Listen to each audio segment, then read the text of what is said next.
and they can hear the ducks going, Aflac, or quacking. They go, that sounds like they're saying Aflac, Aflac, Aflac.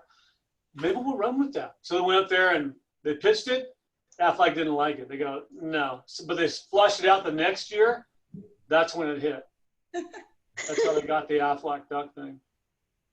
Cool. I have Aflac. Very interesting. Thank you for being with the Aflac duck. You got Awesome. Chris on now. Yeah, Chris is on. He confirmed he can hear audio. I'm seeing him shake his head no, though. Can you give us a thumbs up? Okay, we're good there. Stacy, can you hear us okay? Absolutely. Thank you. Oh, sorry, we've got two Stacys on the call. I'll use your last name when I call on you.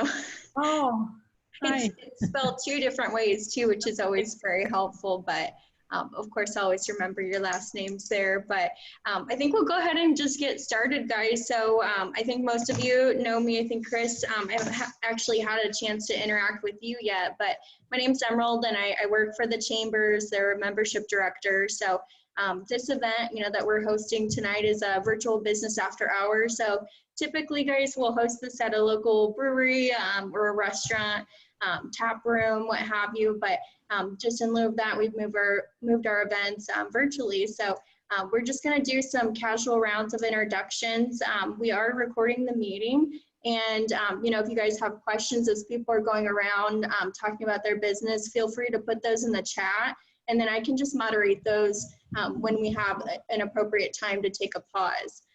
So, whoever wants to start it off, we'll just go around and ask, tell us a little bit more about your role. And in the meantime, feel free to drop contact info in the chat section, which I see Matt from Meadow Lighthouse already did a great example of that. So thanks for kicking that off, Matt.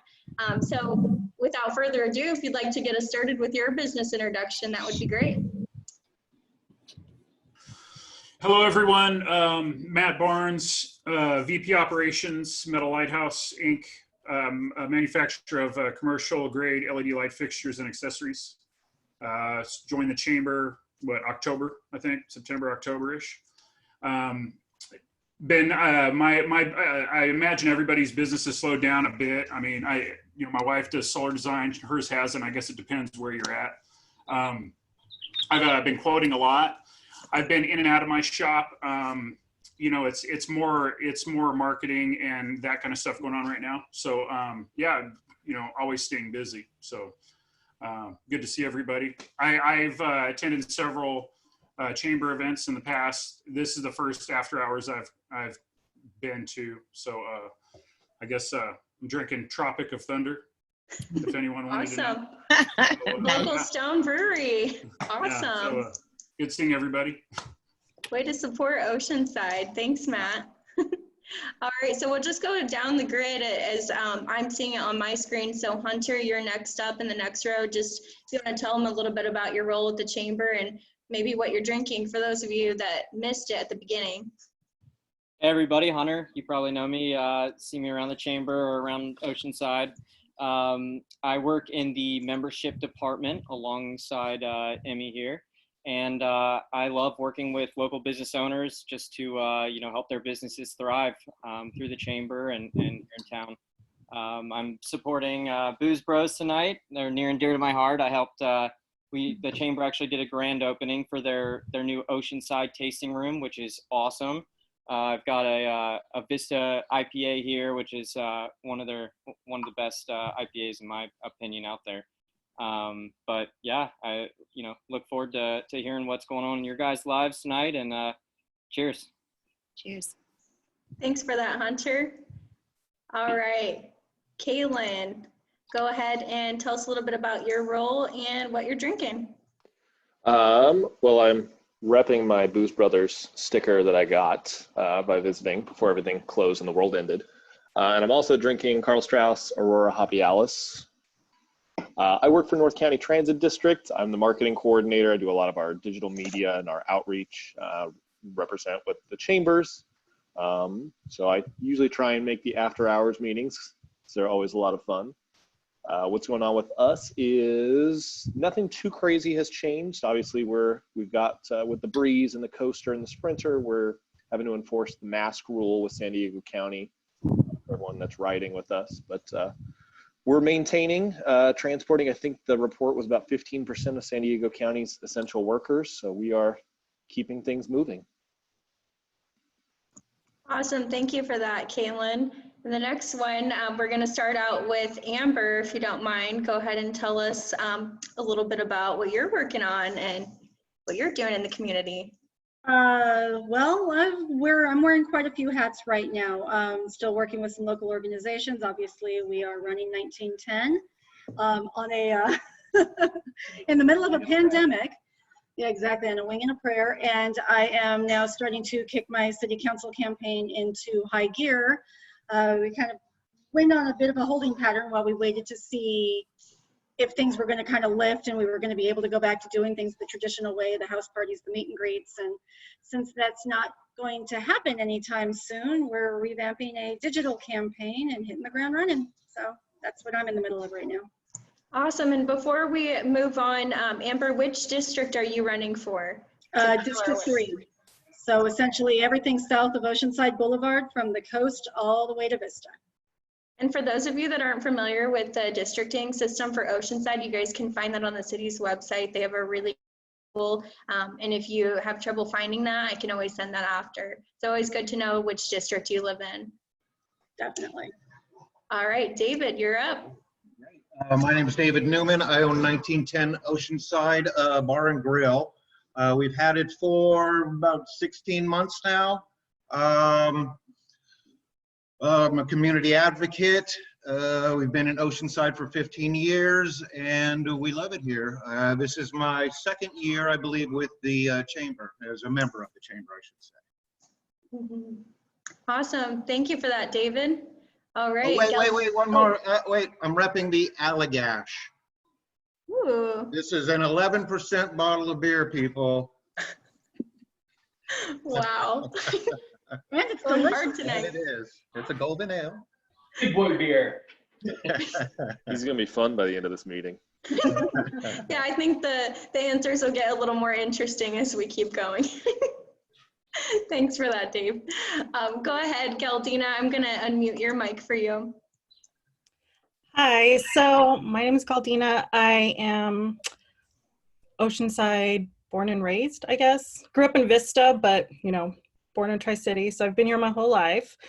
And I just moved my business to Oceanside from San Marcos. I own Nail Salon Suite, and that's in the Phoenix Salon in Mission and El Camino Real. My business is called Nail Luscious. So I'm basically running a nail service salon with just myself. And I have someone who was subleasing for me, but I think I'm just gonna have to keep down to just myself because we are in a 100 square foot room. And I started in February 1st. I haven't joined the chamber yet, but I'm really interested. And actually Hunter had called me and reached out to me and invited me to this call. So I'm excited to be here. So Glad to have you. I'm also an OPI design team artist / educator. So I work with the brand out of Calabasas. So I'm huge advocate for not only the nail industry, but because we are owned by Cody and work with Wella, a lot of hair people as well. So I'm on social media, I'm related to, I guess, a lot of beauty professionals, whether it's lash people, you know, hair people, barbers, massage therapists, estheticians, etc. So I guess I'm here kind of trying to represent everyone in the beauty industry because I feel like we're kind of, we're under the California board. So it's hearing all these things of like, you know, every Oceanside trying to open up a little bit sooner than everyone else. We still are under California board. So no matter what, we have to comply with California laws. So I'm hoping we can figure some stuff out, some loopholes maybe, and I'll give you guys some insights on how the beauty industry hopes on, or not hopes, but is preparing to open up soon. Yeah, and we'll definitely go into that in another round because we definitely want to hear businesses that were deemed non-essential or aren't able to open. We want to hear their plans on that. So thank you for representing the beauty industry and for joining us for this call. Good job on bringing her in on the loop on this, Hunter. So with that, we're going to move on to Cassie. So go ahead, Cassie. Hey, yeah, I'm with QLN Conference Center. I think everyone's been there. But if you haven't, we're right near in Oceanside Boulevard and College. We have space for meetings, events, all kinds, from a small boardroom all the way up to a huge exhibit hall. But yeah, we've been closed since end of March. So we definitely have no revenue coming in. So we want to reopen as soon as possible for something, small meetings or whatever we can do. And but I don't know what district we are in. Does anybody know what district that is? That's a good question. I want to say it's. Are you south or north of Oceanside Boulevard? North. You might be, and you're on College. I think you might be in 4. And back to Albertson Shopping Center. College and Oceanside Boulevard, north side of Oceanside Boulevard. College, It's really north close. side of Oceanside Boulevard. I think you are going to be District 4. 4. So you've got Michelle Gomez is running in that district along with Jane Marshall and Peter Weiss. Peter Weiss, yes. Okay. Yep. Good. And just since we're talking about it so much, I'll just make it a point to share that zoning map after the call, so that way we all just have it and are aware of where your districts lie. So with that, go ahead, Erica. Yeah, of course. Hi, everyone. My name's Erica, and I'm the marketing specialist for Alpha Graphics Oceanside.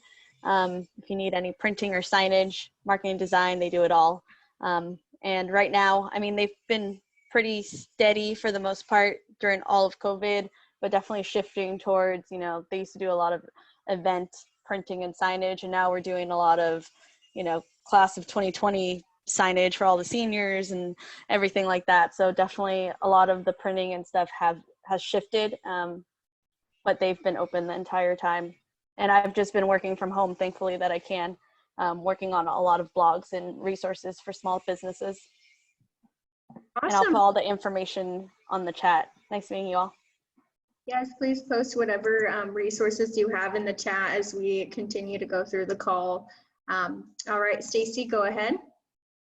Oh, thank you for unmuting. Sorry, Stacy Miller, to be clear. Hello to those of you that I know. Mr. Anacleto, good to see you.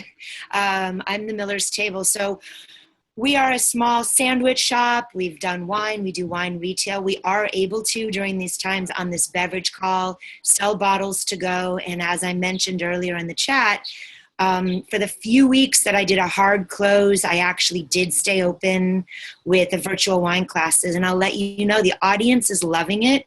So if you have that opportunity at your restaurant, David, to do something like that, to draw people just to know, the regulars together for a tasting or something like that, it's a lot of fun.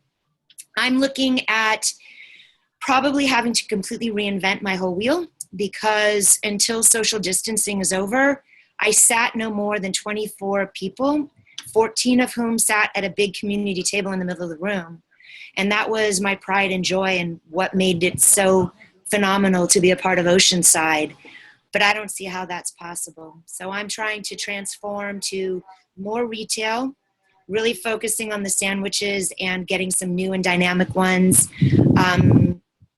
and catering when that starts to happen. So it's very heady because it does change the whole revenue stream. And hey, I'm in a lease based on what I was able to make, but not what I'm going to be able to make moving forward. So it's a lot of considerations.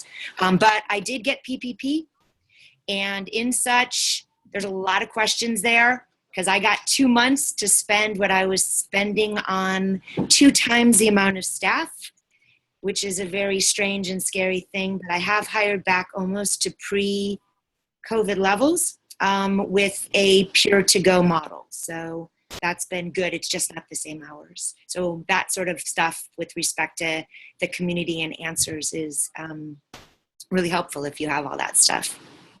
Absolutely. And we're hearing that a lot from our restaurants, retailers even just in need of more support. So we're continuing to, make those advocacy efforts and find new programs for you guys out there. So thank you for sharing that with us. And we'll go deeper into that in our next round. So we'll move on to Miss Stacy Bacon. Okay, I'm the other Stacy. Welcome, everybody. And I am a Primerica Financial Services rep who teaches people about money. We like to show people how to learn the financial concepts that you didn't learn in school. And most of us didn't learn it, and you have to learn the hard way. But we like to teach people early in life. So I'm looking for 20 and 30-year-olds who really would need to be properly protected with life insurance and learn how money works so they can invest and make it to their retirement years with a bag of money, so they're not caught short, like a lot of people are right now. People are caught short. So I really love what I do because I love helping people. And I'm also a tie-dye artist. So if you always see me wearing tie-dye, that's about half of my wardrobe is tie-dye these days. So if anybody wants to know how to make tie-dye, I can help them to do that as well. I'm also drinking a nice Cabernet. Whoop, can you see it? A nice Cabernet. It's from a box, but the box wines are really good too. So. Where's your background? Is that that looks like either Big Bear or Tahoe? Big Bear. Good eye. You Nice. caught it. It's Big Bear. Cool. One of my favorite places. Yeah. I'm going there soon. Thanks, Stacy. All Welcome. right. We're going to move on to Miss Page. Sorry, I'm a late add-in here. So I think we're just introducing ourselves and what we do, right? Yeah, go ahead and tell us what your company is or organization. Tell us a little bit about your role. If you're joining us with a drink tonight, let us know which business or where you're supporting. Fortunately, just water.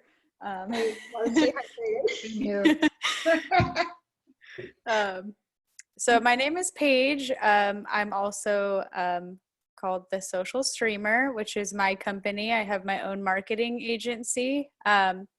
I pretty much identify more as an outsourced marketing professional, so I can help with a variety of needs. I have lived in the Oceanside area for a while, but my business kind of broadens out wherever my help is needed. I love working for small businesses and especially local, so I try to always make it a point to get to know the industries around me. I've been fortunate enough to be able to keep working, although some of my clients unfortunately have had to pull back during this time. But it's not a new thing for me to be working from home. So in that fact, it's not crazy different. But yeah, I do a variety of tasks from social media marketing to email marketing and back in the good old days, event marketing. A variety of things there. Awesome. And a lot of that stuff is so relevant still, more so now today than ever. So the next one, we're going to move on over to Scott, and Hunter let me know he's going to do his introduction. So Scott is actually my father. He's an entrepreneur in Northern Virginia, and he just wanted to tune in and see what was going on in North County, San Diego. And he's a beer lover like his son, so he wanted to hear what was going on in the brewing world out here. So that's my father, for anybody wondering. Awesome. Well, welcome, Scott. And he can probably plug his website in. He does lots of collectible auctions, guns, coins, collectibles, vehicles, and you name it, everything. So if you guys have anything like that, he's your guy. Awesome, Scott. I'm not sure if his audio works or not, Hunter, but yeah, Scott, you're welcome to participate in that way or just do it through the chat as well. So for now, we'll move on over to Chris.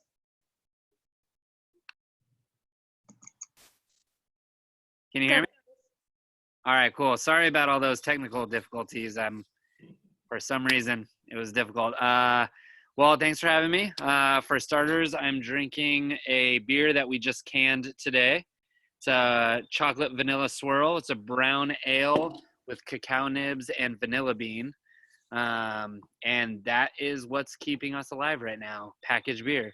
So Booze Brothers started in Vista 6.5 years ago. Dave and Donnie, the actual brothers, they're originally from Sweden, but we've all grown up in Vista together. Met in high school, hung out through skateboarding, that whole thing. And about probably almost a year ago, we started looking into a second tasting room, which we stumbled upon our location on Mission Avenue. We were getting coffee over at Steel Mill from our buddies, and they were like, oh, you should go look at that spot across the street. And we weren't taking it too serious at first, and then it kind of all fell into place, and now we're there. And our business is staying alive from packaged goods. So because you guys all are drinking beers and stuff, yep, Buena Vista right there. I can talk about as much of the beer industry as you guys want, but the biggest change for the craft beer industry right now is people making the shift to packaged product and finding a way to get it to customers. Our biggest margin maker has always been draft sales in our own tasting room, or draft sales to distribution to our accounts, like Miller's Table, who has been a supporter for a long time. But without selling draft, we have very small margins with packaged product. And to put it in perspective, it takes one person potentially to brew the beer and one person to keg it off. But when you have canned beer or bottled beer, it takes one person to potentially brew the beer, but 3 people to can it. So it takes a lot more effort to put beer into a can, and you make a much smaller margin. But thankfully, it is keeping the lights on at both of our locations right now. We did have to furlough the majority of our employees. They're all itching to come back to work. PPP has been kind of a nightmare for us, just like it has been for most people. PPP, as some of you know, isn't really, it doesn't seem like it's the best for the service industry because it's not going to replace a lot of those tips that a lot of people make. But right now we do have a really cool staff who's just trying to support us and be there for us and do whatever they can to help us come back into business. Awesome. Thank you for that, Chris. Stacy, did you have something to add there? Stacy, your mic is muted. Looks like we're having a mute fight. No. Yeah, we were warning. I just wanted to ask about growlers. And do you know if, like, for example, I do have some of your beer on draft. Am I able to fill growler, or what I've been trying to do is like in jars? Yep. But I can do it in growler or just jars or self growler fills. Do you know? I do know. So what we've kind of seen, any retailer is legally allowed to sell beer to go right now with the sale of food. So somebody can't come in and just buy beer or a cocktail or wine from you, but if they buy sandwiches, a salad, whatever that is, they can buy alcohol to go. You can choose the size of the fill, and there are no restrictions on what you fill it in. It just has to be capped. So I've seen some creative ones. I mean, you've probably seen on Instagram people walking away with beer in a milk jug. You can legally do that. You can set the price whatever you want. What most accounts seem to be doing is they go through the beer that they had on draft, and then they don't buy any more draft. But if they do want to keep selling alcohol from there, they'll pick up cans or bottles. So would you be able to help us to know how much per ounce we should be selling your product, or we could just do that? Yeah, I could tell you. I've seen some people are just trying to clear out their stock, and I've seen people selling it for the equivalent of $2 a pint, and as long as somebody brings in their own jug. Another big issue for a lot of retailers is they don't have the hose to fill. So we have hoses available if somebody who's an account of ours we could give you a hose to fill up the growler fills so it doesn't create as much waste. but it's really what you're comfortable selling it for, because I think everyone's aware of what's going on, that the beer is being priced to move rather than, hey, this is the new method of beer on tap. I just saw Urge in San Marcos just did, I think they took all of their, my assumption is they took all the hard alcohol from their Oceanside location that closed down, and they were selling high-end bottles of whiskey for $40 to go from their restaurant. I think they had too much. So there's no real standard of what alcohol to go is being sold for right now from a retailer. Thank you. That's interesting. It's the Wild West right now a little bit. Yes. Milk jugs. Milk jugs that was the first photo I saw, and that was in New York. New York released alcohol to go before any states from restaurants, and I saw them just filling up milk jugs, and it baffled me that that was even allowed. And then a week or so later, our retailers were allowed to do the same. Interesting. I have a question. Go ahead. Las Olas did margaritas to go for Cinco de Mayo, and there was a line all the way down the street, and they just drive up and you get chips and dip or chips and salsa with the margarita. And then they just drive away. I'm thinking, I thought you had to put it in the trunk, but I don't know how. They just drink it on the way, or it just doesn't make sense. They are supposed to put it in the trunk, and you're not allowed to have it in something that you could like poke a straw in. Those were the only requirements. And I was like, whoa, ABC, what's up? But they were just saying, as long as you could, it was a closed thing that somebody couldn't sippy off of, but they do ask that it's in the trunk. Nobody was putting them in the trunk. I don't think OPD is on the patrol right now. But if you're a business and you're interested in doing that, I would definitely check with the county before you do anything. Just because, once you lose a liquor license, it's a lot harder to get back. So I don't want to be getting anyone into those types of situations. All right, well, we'll move on. Dana, I know you joined in a little bit later for us, so what we're doing now is just tell us a little bit about your company and your role there. And then also, if you're supporting local, tell us what you're drinking. Yeah, sorry I was late. I'm not supporting local at the moment. I haven't been stuck in my house all day. I'm busier now than I was before COVID. So Dana Albert, financial advisor with Merrill Lynch, Bank of America. And, I'm busier than ever because most people might not be aware that my team and I provide the full suite of banking and lending needs in addition to investment management, financial planning. And of course, with COVID, people are like, oh, maybe I should have this thing called life insurance. So we do life insurance as well, just to make sure everybody's protected from their risks in the future and downside protection. So extremely busy. All things financial is what my team and I are able to help people with.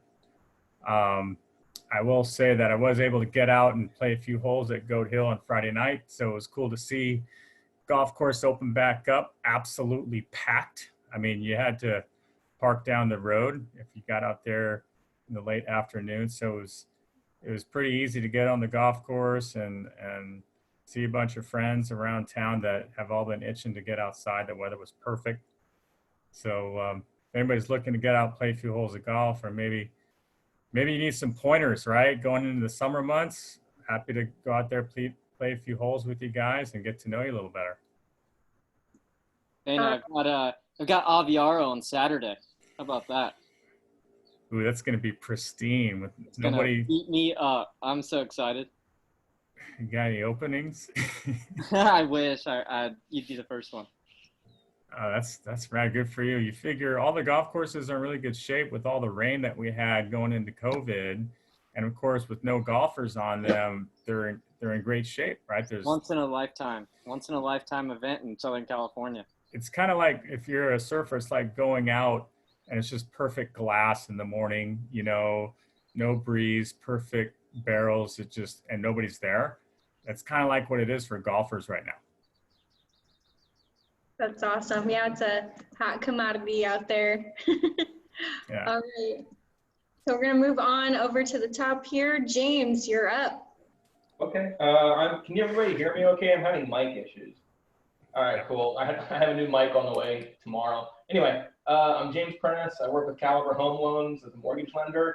And yeah, my work hasn't slowed down at all. A lot of refinances right now.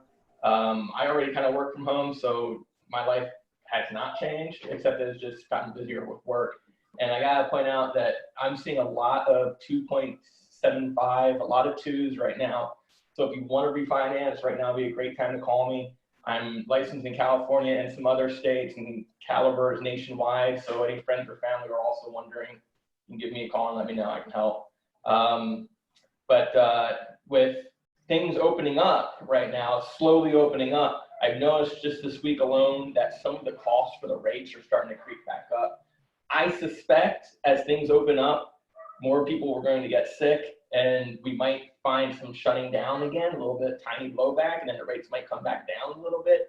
But right now they're very low, and I think we're coming towards the end of it being at its lowest. So that's something to keep in mind if you're thinking about whether or not you should move forward. Give me a call and we'll balance those numbers and see what it looks like for you. That's all I got. All right. And then last but not least, Paul. Thank you. Emily, you are a great commentator, and thank you, Hunter, for the invite. Gosh, I was in a Zoom meeting before this, so I didn't have time for a libation, so I think we'll have a custom margarita to buck the trend a little bit. Sorry, the beer lovers, but that's on menu for tonight. Has anyone heard of the HERO Act? My wife just sent it to me. It's the health and economic, it's $3 trillion, another stimulus thing coming. I don't know, it just seemed more of the stuff is coming, and necessarily so. Anyways, I'm the Aflac guy, as you can see, here for small business. At a minimum, I can save any small business money through pre-tax payroll deduction. It's quality benefits, very relevant, no cost to the business owner. Just here to bring in some valuable benefits to companies that may not offer benefits. And so it's super easy. If you've got 2 employees or more, I can help you. Again, no cost to you guys or anyone you know to bring in Fortune 500 benefits at no cost. So that's what I'm here for. And it's my purpose to do that for small business owners here in North County. Cheers. Cheers. Thanks for that, Paul. Mm-hmm. All right, so, we want to hear, just since we've been checking in with you guys on these calls and asking, what the impacts of COVID-19 have been on your business. And while, each and every one of you, is going to have unique impacts. And as we're checking in with you on this process, we just want to hear what, is the biggest challenge that you feel that you face right now as a business owner or as an employee. We want to learn how we can help you guys best. So, we'll kind of move it along to where we started, and, maybe give you guys a little bit to think about that. But, we'll start over with Matt and just share, if you guys have a challenge, share that. And if you aren't experiencing a challenge, which I think is rare right now, but if not, maybe share a best practice if you have one. So we'll kind of flip it around there if not. So go ahead, Matt.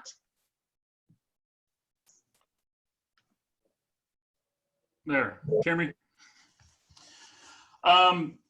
As the business, it's affected in that a lot of my clients, I guess, depending on what you're working on, your construction, your essential or non-essential, I guess I'd fit in the same category.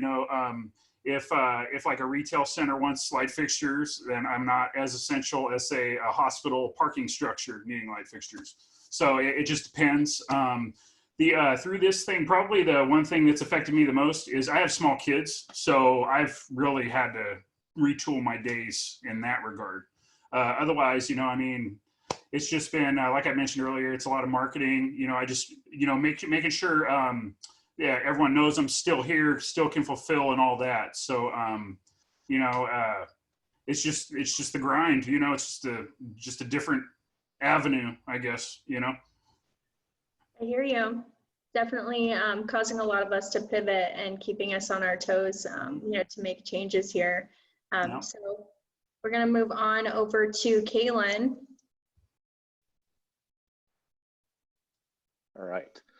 I think, our biggest challenge is just dissemination of information.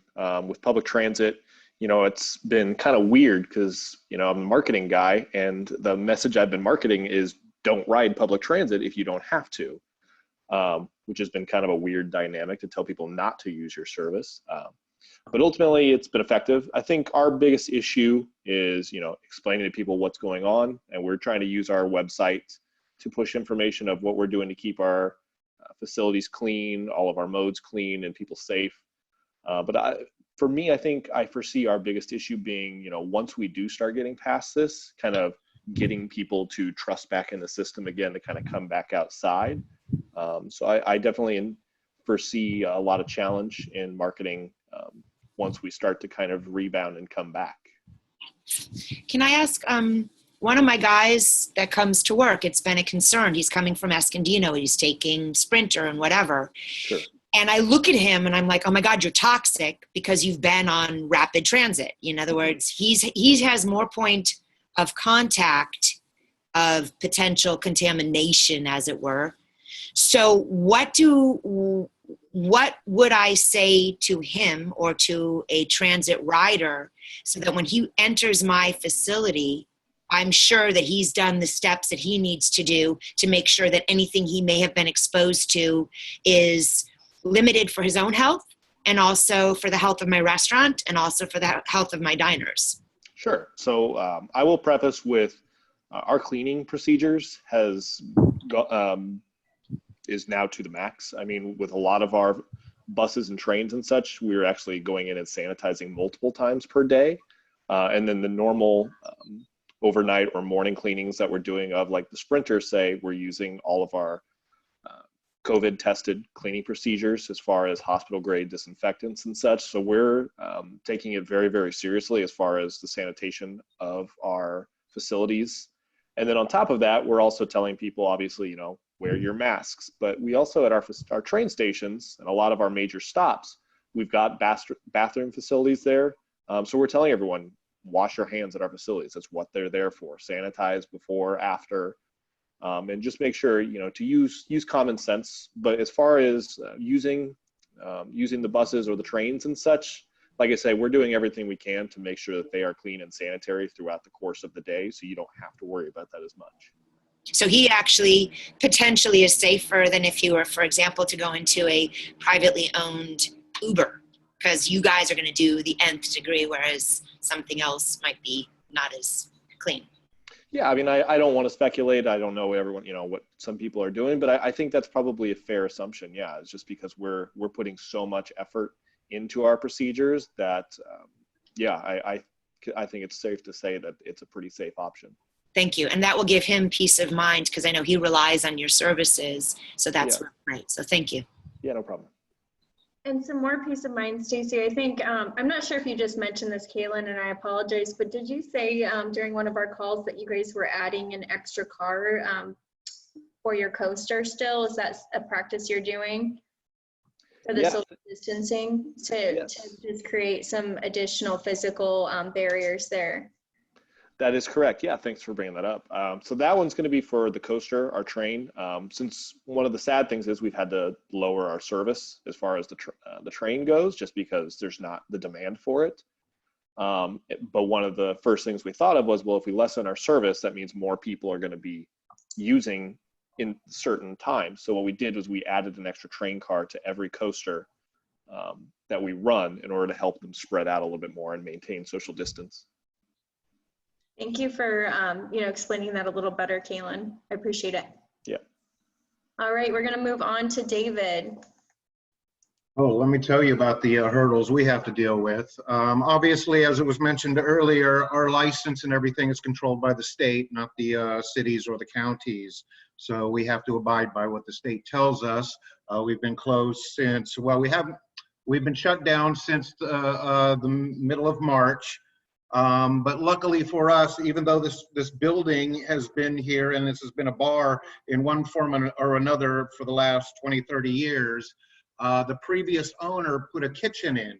So it allowed us to stay open for at least some takeout food and to-go alcohol. That being said, the alcohol obviously isn't flying off the shelves here. We weren't previously prepackaged alcohol sellers. There is a liquor store at the entrance to our parking lot. So it's really hard to compete with something like that when it comes to the alcohol. When it comes to the food, we weren't necessarily a takeout destination. We're right next to the Thai table, who does plenty of takeout, and we're set up and already had established themselves accordingly. So it's been a struggle. You know, we're hanging on again by a thread, a wing and a prayer. I have been able to work with some vendors. I've been able to work with our landlord. You know, at this point, we're looking at July and reassess the situation at the time. We did get some possible good news from the government today with regards to restaurants opening, which brings us to another slight dilemma, whether or not we're considered a restaurant or a bar. ABC has us labeled one way, the city kind of has us labeled another way. So it gets messy in that regards. One day at a time here. Can I weigh in on that real quick? Sure. I feel like if you have a bona fide eating establishment, I don't want to speak for the ABC, but especially with everything going on, do you have a lot of concern that one outlet would look at you as a bar and one would look at you as a restaurant? Because I would think with the position that you are in, you would be fine with opening back up. Because if you have bona fide food, you have a whole other slew of That's correct. You know, and then it comes down to what type alcohol license you have. We do serve meals, obviously. So, I mean, in my opinion, we're a bona fide eating place. That being said, we were never really labeled a restaurant by ABC because our food sales didn't outweigh our alcohol sales. So, you know, there's that dilemma too. It's really weird. I'm sure we could try to open up and, you know, see if we get our hands slapped. I don't know. It's something that I'll have to discuss with everybody. And have you talked with the ABC much about this yet? I haven't. I've been waiting to see how things are going to unfold, if they'll unfold at all. And I'll end up, I'm sure this discussion is coming. As you may or may not know, or I'm sure you do know, that ABC is not the easiest organization to deal with. Maybe not the most friendly, it would be a good word. So again, it's just take it one day at a time here, and we're just hoping for the best. Yeah, but I'd like to stay in touch with you after to follow that, you know, that progression, and maybe we can try to get you in touch with the county to get some clarification on that. So we're taking some direct, you know, advice from them and with the city's economic development department, but they've been pretty responsive to us when we, you know, reach out to them. So we can do that for you if you're comfortable, just to see if we can get you some answers in the meantime. Yeah, absolutely. Absolutely. So we'll get right on that. Amber, did you have, you know, anything you wanted to share? What we're going around is just saying, you know, any challenges you're facing right now, just your efforts, or, you know, if, you know, if things are really successful for you, if you have a best practice to share with anyone. Well, everything is a little interesting all the way around. Obviously, he was talking about, you know, 1910, but even in my position now as running for city council, you know, there are ways that people campaign. You have house parties, you have social meet and greets at various businesses and locations or parks or whatever, and that's pretty much all shut right out the window with social distancing. You can't have large gatherings. So now what do? We're having to reshift the entire campaign to a digital format, trying to figure out how we're going to raise money via Zoom and meetings and things like that. So it's presenting quite an interesting challenge on how this is all going to play out for November. You know, of course, we were also pushing the cannabis initiative, and all initiatives just got sacked by the COVID. So all that effort, time, funding, pretty much just got flushed down the toilet. You know, so signature gathering stopped. it's unfortunate. And the state said they wouldn't allow digital signature gatherings. So pretty much every citizen initiative in the state tanked. Do you have any insights into what you see for the big ticket item, the presidential or anything like that, how that's going to transform? Because at this point, you just don't even hear that much about that campaign or what's going on next. Well, right now, I mean, when it comes to voting in California, Governor Newsom has said that everybody gets a mail-in ballot. So, you know, I think they are still going to have like in-person polling places with social distancing and all of that stuff, but they're really encouraging everybody to take the mail-in ballot and send it in. Campaigning, I don't know, because obviously there's only one candidate on the Republican ticket that I think anybody is aware of. And the Democratic National Convention, I'm not sure is even going to happen. So I don't know how that's going to play out. Interesting. Yeah. It'll definitely be the first of its kind, I'm sure. Yeah, well, thank you for that, Amber and David. We're going to move on to Galdina. So if you want to share, you know, a challenge, and I'm guessing you're going to share a challenge with us today. So we'll just keep that as the tune here.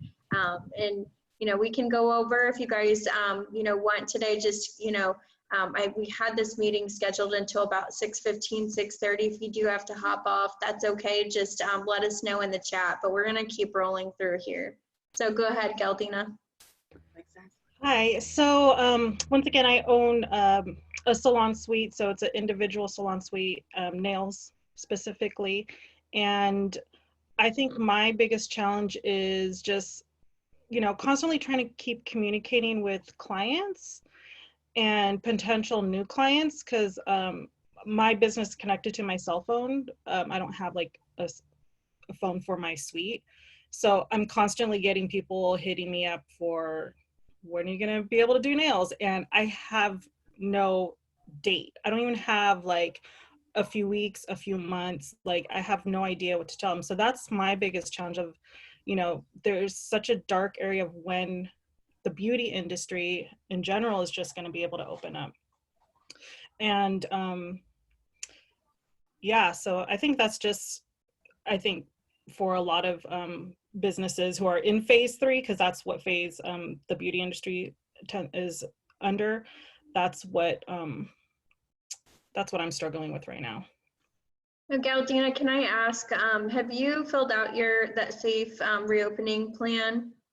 I have not. I did get a hold of it though, but Okay. that is something that is on my to-do list for sure. Okay. But so my plan for safe opening is basically implementing everything that I've been doing. Beauty industries follow under the California State Board of Cosmetology, and so they have guidelines set by the state of what we need to follow in order for, you know, for consumers' health, basically. And the guidelines are pretty like obvious. And I mean, I've already been wearing a mask. I've already been wearing gloves. This is just my own personal practices to protect myself. The only differences I think is my clients are going to be wearing masks. I already disinfect and sanitize everything. I did start doing the extra step of disinfecting door handles. I mean, just anything that I saw that my client would touch, I would go ahead and disinfect that, or, you know, Lysol it. And I did put in a little bit more time, 5 to 10 minutes extra in between clients in order to let that disinfectant do its job, rather than my client walking into a cloud of Lysol, which is not fun. But I know there's a lot of resources out there for us. Within, you know, distributors and things are, you know, there's plenty of gloves, plenty of masks. There's table shields now for nail salons specifically, face shields that people are going to be using. So those little practices, I'm already by appointment only. So that's something that is, you know, like I said, it's a little bit frustrating because I've already been doing these practices and I'm just waiting now to reopen. So it's not much change that I'm going to be doing because I've already been practicing pretty, you know, health safe procedures. But I do see a huge challenge for a lot of full nail salons. So salons that have, you know, 6 to 10 employees, that have about, you know, 10 to 15 people at one time in the salon. Now they're going to have to be by appointment only, which they hadn't been before. One thing that that's been suggested is clients staying in the car until it's time for them to come in. So there's no waiting room, there's no seats. The salon seats, Phoenix Salon Suites that I'm in, sent us a list, and Hunter, I sent you that list of things that they are requiring us to start implementing. And that's basically it. Like no more than one person in your salon suite other than yourself. Have your clients wait in the car, and clients wear masks. I don't see how hair people are going to do that. It's kind of hard when you have to have like the loops around and they're trying to cut hair right here. But I mean, they're going to have to figure something out. I'm pretty sure face shields are going to be something, disposable smocks, and just little things like that. Things that it sucks. It's going to cost more per service if you think about it. If each client's having to, you know, if you're having to hand out masks, having to purchase face shields and disposable smocks and things like that, a lot of disinfectant stuff. So I definitely see prices in the beauty industry rising up as well. That's definitely something I plan on doing as well once I return, is raising my prices just to cover those extra costs. But I don't know. I feel the beauty industry is going to boom. Everyone's wanting a haircut. Everyone's wanting their nails done. Everyone's wanting their lashes done. And and it's definitely, once we're able to open, I don't see any problem in businesses getting getting the clientele, because the clientele's there. We're just waiting to get the go ahead, basically. It's interesting, the last part you touched on about how everybody wants a haircut, all the ladies want to get their nails done, you know, go see an esthetician, whatever you want to do. We were kind of, I feel like, at the height of that. I mean, that was the trend, and it's amazing that they just completely shut that out and threw it to the very end of this reopening stages. And when you think about it, you guys, honestly, the beauty industry, I would say, is ahead of the game in sanitation. Oh, yeah. You guys were always, you know, wearing gloves, wearing masks, everything smelt clean, looked clean. So I don't know, I just find some sort of disconnect there, but. Right. Well, unfortunately, the governor did in his speech last week did mention that the first COVID case in California was in a nail salon, and I heard him say that, and I was just like, oh. I heard that in his last speech. I was like, yeah. Dude, why would you say that? And it's, I mean, social media just blew up. One of the editor from Nail Pro magazine wrote a letter to him and calling him out on social media, and was like, we deserve like an apology, because how are you going to pinpoint one industry? Not even like you didn't say a salon, you said a nail salon. And it's like, now you're giving people the fear of like going into a nail salon thinking that they're going to get some kind of, disease or something, when in fact, a lot of nail salons do take the precautions. Now, it's kind of 50-50 as well, though, because we all know those nail salons that are not following guidelines, not following state board regulations. And unfortunately, it's made the nail industry divided in which it's like you have those, we call them chop shops, and everyone knows what they are, and it's the salons that are reusing files, not cleaning and disinfecting things, and people are getting sick. And unfortunately, it is fact that that does happen, and I'm happy that this is kind of like, I guess, one benefit of all of this. It's really going to boost our industry and like put everyone back online of being clean and not, you know, being nasty. Basically, I'm tired of like, you know, seeing people online. You just see it's just like reused files, and a lot of things that consumers don't realize, that this isn't normal. It's not okay to go in a nail salon and someone pull out dirty implements that have obviously been used on someone else. You know, you go sit down on the table and the towel's obviously dirty. That's not okay, and it's not normal, and a lot of consumers don't realize that. But I feel like a lot of people are going to be more open-eyed about this, and hopefully like realize like it's not the normal and it's not okay. And state board is actually going to step up and start pushing those regulations that they have implemented already. So hopefully it's going to clean up the industry, and moving forward, once everything does open up, it's going to be much healthier. I agree. And, you know, we're in full support of, you know, with the reopenings of businesses that were previously deemed non-essential under the existing health guidelines. So to be clear, you know, that's not changing those health guidelines, but a business set up similar to yours and that's governed by an outside entity, like the Board of Cosmetology, what have you. We were talking doctors, dentists, chiropractors, you know, in that same cleanliness level almost. So, you know, we're definitely in favor of that and we're advocating for it. So we want you to know that, and you know, stay tuned for more information on just ways you guys can be involved. But thank you, you know, just so much for sharing what your perspective is from the beauty industry, Geldina. So with that, we're going to move on over to Cassie to tell us what's been going on in your industry, what challenges you're facing. Everybody's doing Zooming, just like we are. Small meetings, you know. Everybody's changing their way of having meetings. I don't know if it's going to come back or not. Only time will tell. And the bigger ones, of course, that's not going to happen till next year. So lots of the larger events are changing their dates to next year, thinking that things are going to be a lot better next year, which we all hope. And yeah, so it's just getting new business is really difficult unless it's for next year. Revenue's just not coming in right now, and it's tough.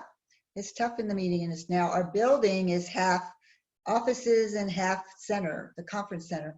So we do rent space out for offices. So I guess office space is going to be opening up soon, from what I understand. And so that part would be okay. But yeah, I'm just trying to hang in there. You know? I hear you. And, you know, thanks for reaching out today. And, you know, just like that communication, we want to try to keep you guys in the loop with what we're going on or what we're doing, you know, on a daily basis. So, you know, Cassie's been really great about just reaching out, asking, you know, for clarification. Have you heard anything? You know, that's what we're here for. So, you know, that's a great example of a member, you know, not shy to reach out for any questions you have. So when we really say that, we mean it. So thanks for sharing that, Cassie. Thanks. I just have one little quick thing. It's really weird. Like when we do open for a meeting, we have to set the rooms, you know, with the tables and chairs spaced apart. And then if they have masks on, which they will, they have to eat and drink something like coffee or whatever. They have to take the mask off, or how do they do that, you know?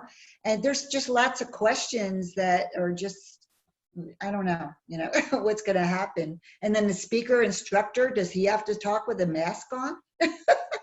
I mean, it's just crazy. Yeah, there's a lot of unanswered questions out there. And, you know, right now, I think you'll start to see Zoom being utilized a lot for these meetings for, you know, at least the next month or so. Who knows? At least that's what we're planning for our organization. But they had flowers.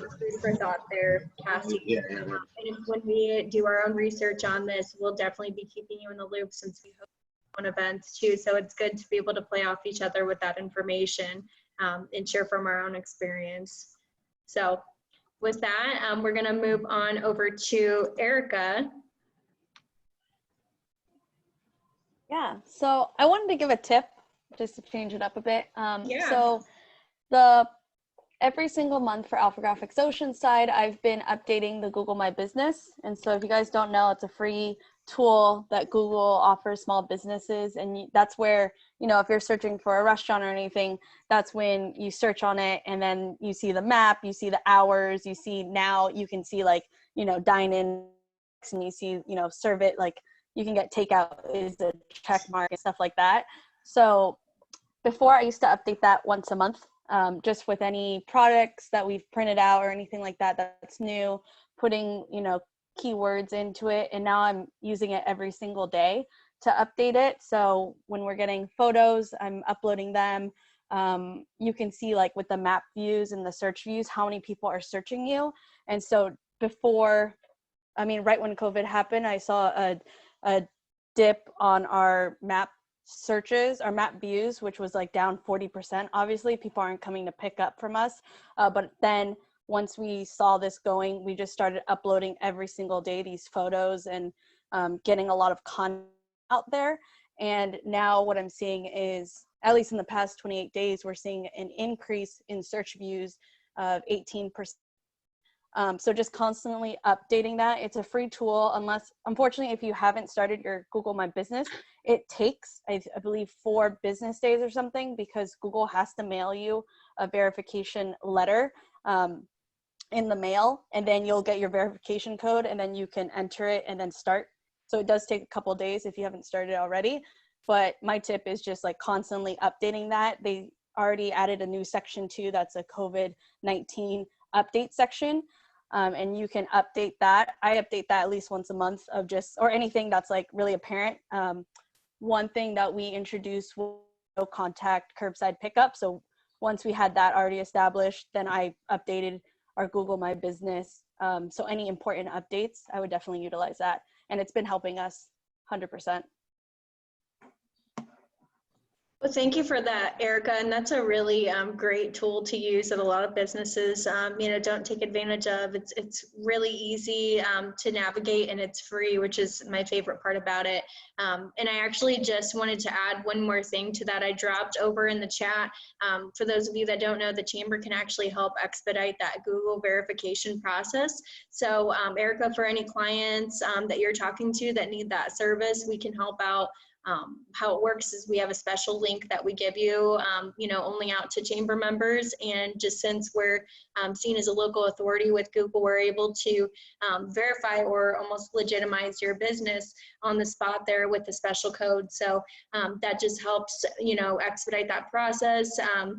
It mitigates you having to touch more mail, which I know a lot of us are probably aware of. We're trying to cut back on all of that contact, so it's even better for times like now. So if you guys do need the link, we are giving it out just a case-by-case basis to Chamber members only. So reach out to me after, if you need help setting that up for your business, and I'm sure Erica would be happy to answer some more questions on that Google My Business process. And if not, we have some other Chamber reps that can help with that as well. So thank you for that, Erica.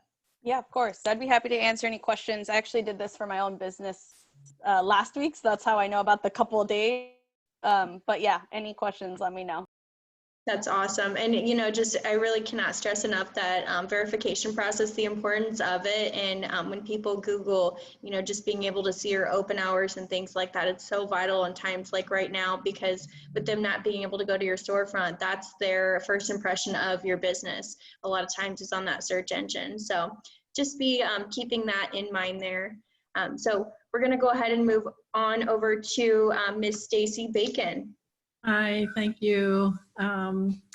We are an essential business. We got a letter from the state commissioner, the insurance commissioner, who said we can do business. And so we can meet with people safely, of course, or we can meet with people on Zoom. But the one thing I think that's really important to say is that we have an opportunity for joining our business and earning for people that are out of work right now. If you know anybody who would like to earn extra money, you could earn an extra $1,000, $2,000 or more per month, depending on your efforts, but it's a part-time position. It's always has been. Our company has always offered a part-time position, so you don't jeopardize what you're already doing. So we are looking for help. I'm always looking for help, and I'm looking for referrals. So right now I'm kind of challenged on referrals. Everybody's scared, but we can do everything on Zoom. We can actually have signatures on Zoom. People can look at the paperwork, and they can actually, we can hand the controls over to them on Zoom so that they can sign things themselves or they can fill it in. So it's really not any different than meeting in person in that way. So that's what I'd like to say. And for Galdina, I want to say my husband did my hair last. I know you do nails, but we do what we have to do, you know, in this environment. So it's been fun. It's been kind of a challenge, but fun. Thank you. Awesome. Thank you for that, Stacy. We're gonna move on over to Paige. Can you hear me? Yeah. I have had difficulty in the sense that some of my clients have had difficulty. The last client that I had on the bigger scale was someone that had a reusable grocery bag, and a lot of those products are not allowed in many stores.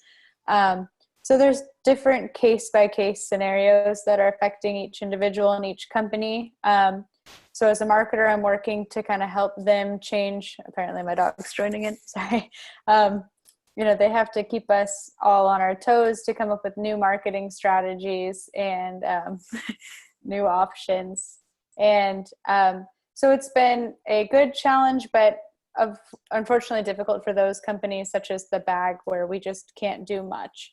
And then on that scale, you know, I've lost some clients because of that. Money is a little bit scarier now, and companies have to hold on to what they have. So I would say that's definitely been a challenge. I do encourage every company to see how they can change their marketing strategy and kind of think on their toes. I'm happy to be an ear to kind of bounce off ideas too, if anybody needs that.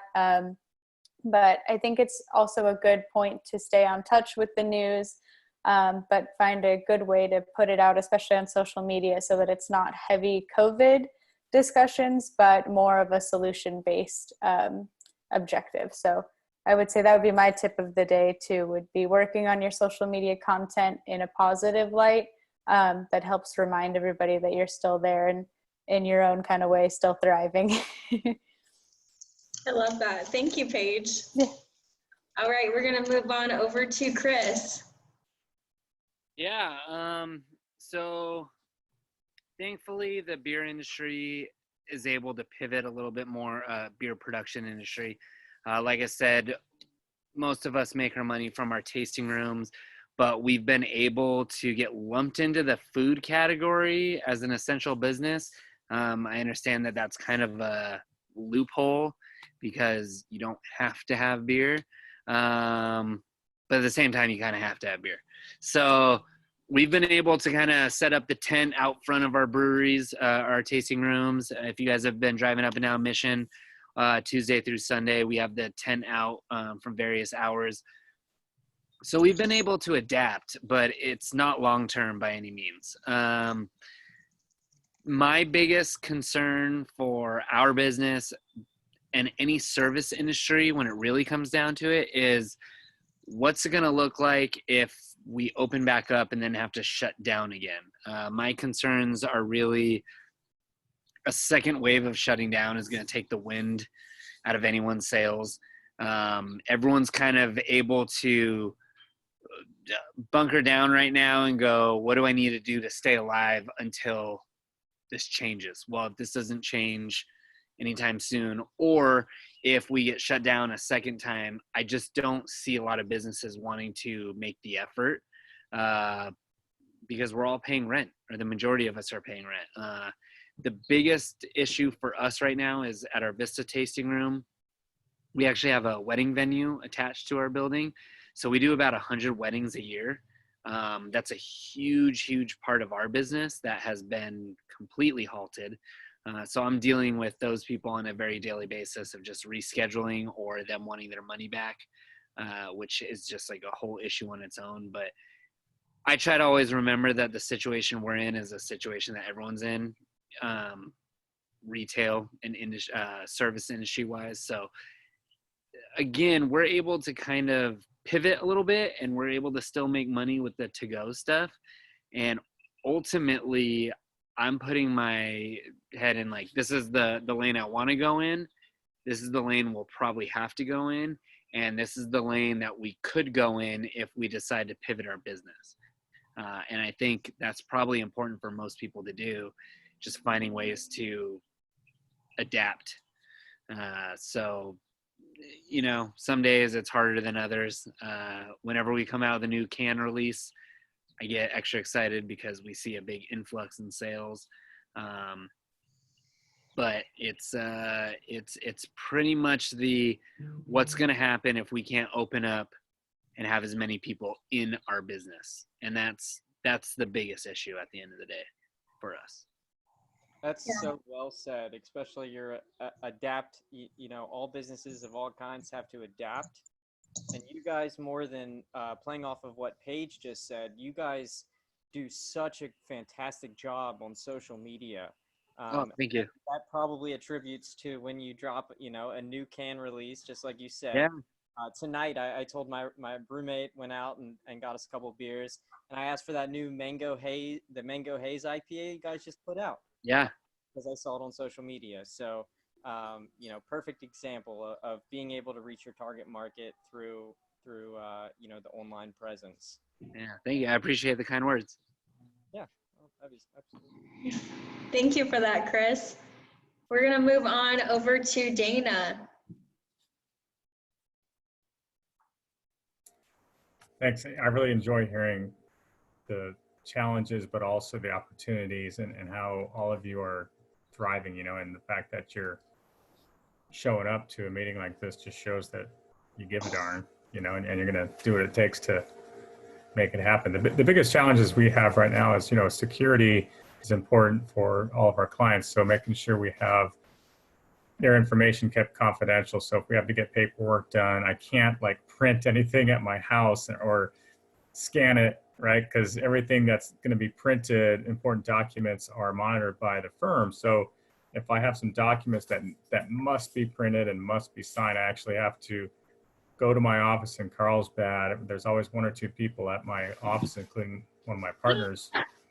So it's inconvenient for that because I can't print at home. But and then the other thing is, you know, I want to throw out a tip as well. So, you know, with this tax deadline being extended, and you don't have the time, or you don't want to go out, and maybe you just don't want to work with a guy like me, you know, you can we have a self-directed option for clients, and I've been referring several friends and family members that are just going online, setting up an account. Literally, it takes 2 minutes. You set up your bank account, routing number, and account, and you could fund a traditional IRA or a Roth IRA. That deadline's been extended to, I think, July 15th. So if you know somebody that just needs guidance last minute to get the benefit of lowering their taxable income, and they're quarantining themselves and they just would rather stay home and see if they could do it on their own, well, we have an option for that. It's called Merrill Edge. So merrilledge.com. And if you know somebody needs some guidance with that, I don't get compensated for it, but I'm happy to provide that solution to folks. Dana, if you could be so kind as to drop that link in the chat when you get a chance, that would be wonderful. And we'll share this chat after the call today, guys. Okay. Thank you. We're going to move on over to James. All right. So my number one thing that's changed with COVID is I work in a very social industry, and I can't meet with realtors. I can't have lunches. I can't do anything fun. But this helps a lot. I've been meeting realtors. We'll go to like a Taco Bell or McDonald's, and I'll get in line with them parked right behind me. I'm like, hey, let me buy my friends food too, and then we just park next to each other, and we'll just eat and hang out and talk. But you start to come up with trying to find creative ways to stay in front of people's faces and stay relevant to them. But that's the number one and biggest thing that's been different for my business. There's some technical aspects, behind it, the doors type stuff, but nothing I have to deal with on a daily basis. But that, I don't think I'm suffering from it as much as some of you other people are having to deal with, and it's a shame. But that's hard. I just wish we could all hang out together. No, I hear you. All right, Paul, last but not least. Thank you. Yeah, real quick challenge, and it's like for all of us, from Dana to Stacy, communication is key, and education is super important. So to me, if everyone knew what Aflac was, they'd already have it. So it's incumbent upon me to communicate that. It's just more difficult now, not being presenting in front of a group, buying them lunch, and shaking their hands, talking about their family, and I have to do it over this. So it's not as impactful, as wonderful as I think I can communicate and talk and use PowerPoints. It's just not the same anymore, but we'll get there. The other tip is, even though you send someone a Zoom link or a WebEx link or Blue Jeans or whatever, send them a calendar invite, get them on that calendar, because things are busy and there's things going on, and just a little business tip, send them that calendar invite on top of it, just to over communicate. That's all I got. All right, thank you for that, Paul. I'm sorry if you guys heard some whining just now. My dog is sleeping beside me and she's having a bad dream. So she's just whining a little bit. Sorry about that, Paul. Well, real quick here, I just want to go over any quick announcements that you guys have. We don't want to go over 6:30 here, just with respect of your time. So I'm going to go over a couple from the chamber, and while I do that, I'd like you guys just to type yours in the chat function, and then, like I said, we'll go ahead and get those shared out. So if you have a virtual event, any anything like that, any special deals, new releases about coming up, Chris, anything, or even a quick question that you want staff to address or another attendee of this meeting after. We're also going to share your contact info, so don't worry about that part. We'll take out the legwork on your part, but I'm going to do just a quick screen share, and let me see if that'll work here to walk you guys through a couple items just really quickly. And bear with me, my computer's just running a little slow today. So, all right, can you guys see our chamber website here? Yes. Oh, awesome. So let me just take this chat down. So just wanted to point out a couple events we have coming up for you guys to attend. We are hosting a virtual military affairs forum this week, so you can get the details on our website for that. We're going to do another Plates for 8 this month. What's changed about Plates for 8? We're just asking that you guys order to go, for this meeting. So we have a full list of those places online for you to view. So if you need help for options, we'd be happy to give you some recommendations there. And then we're going to do a virtual mixer with Brookdale. And then finally, we did add some new workshops to the roster that I wanted to point out. So one being launching e-commerce for business. So I'm not sure here who this would apply to, but if you or someone that's looking to launch an e-commerce platform, they need an online shop for their business, this would be a really great workshop for them to attend. And then also anyone in like a management position, any CEOs, we'd recommend to attend our Understanding Human Behavior to Grow as a Leader. We have a member and he's giving a presentation on that. So it's just really how to get to know yourself better, but also others, so you can lead better and just communicate better in that aspect. And then as always, if you scroll up to the top here on every chamber page now, we've converted it to have our COVID-19 resources listed for you guys there. So you can find all recent updates on that page, and we're updating it around the clock just as we get new information. And then finally, just wanted to remind you guys, for those of you that haven't joined, we have an Oceanside Chamber Members Facebook group. So this is a great way to network without leaving your home. So once again, this is where you're going to find a lot of our events on here, but you're always welcome to do a quick little roll call and share a little bit about your business or something you're working on. People even ask for recommendations on here. So I'm going to stop my share and just open it up. If anyone has any questions, we can do that now. Otherwise, we'll go ahead and end our call. All right. Quiet group. Oh, one question from Paige. Did you have anything? Oh, just saying bye. Awesome. Well, thank you guys. Enjoy Got the one thing, sorry. Sorry, Dana. I just want to share this link here. I know most of you know that I do a big event in the springtime for mental health and suicide prevention. Well, that's postponed to August 15th. So I was going to do my event, and then I got asked to participate in this campaign to help out Leukemia and Lymphoma Society. So there's my team page right there.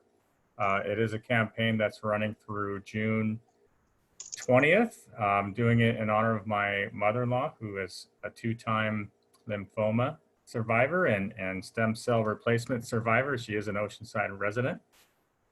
So take a look at that page. I really appreciate it. The campaign is for Man of the Year, and I was nominated, so I get to work in my free time to help raise funds for a great cause, and the campaign ends June 20th. So take a look. I'd appreciate it. All right. Thank you for that, Dana. Thank you. All right, everyone. Thank you so much. We'll send out details for the next event and a recap of this, but hope you enjoy the rest of your evening. Take care. Thank you. For having Bye, guys. Take care. Bye. Thank you.